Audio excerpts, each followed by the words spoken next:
Hello guys अस्सलाम वालेकुम मैं तानी मज़र हुसैन ऐं तव्हां ॾिसी रहिया मुंहिंजो यूट्यूब चैनल तालीम एक्सप्रेस।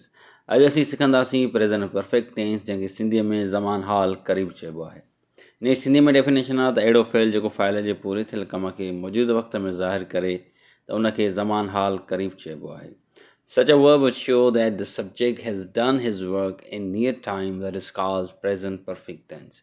इन जा मददगार फ़इल जेके आहिनि उहे हेज़ ऐं हेव आहिनि ऐं असीं आई वी यू दे ऐं जमो नालनि सां हेव इस्तेमालु कंदा आहियूं ऐं ही शी इट ऐं वाहिद नाले सां असां हेज़ इस्तेमालु कंदा आहियूं। हिन ज़माने में फ़इल जी टी सूरत रखंदा आहियूं यानी third form of the verb we use in this tense ऐं ताक़ीदी लाइ असां रियली इस्तेमालु कंदा आहियूं। For emphatic we use really ऐं हिन जी सिंधी में सुञाणप आहे त जुमिले जी आख़िर में यो आहे या आहिनि ही आहे या यूं आहिनि वग़ैरह हूंदियूं। फॉर एग्ज़ाम्पल मूं ख़तु लिखियो आहे त माना आख़िर में उनजे में यो आहे। मूं मानी खाधी आहे त उनजे आख़िर में ये आहे। ऐं इन जी फॉर्मेशन आहे त सभ खां पहिरियां असां सब्जेक्ट उनखां पोइ हेल्पिंग वर्ब प्लस में मेन वर्ब 3 ऐं आख़िर में असां ऑब्जेक्ट रखंदासीं।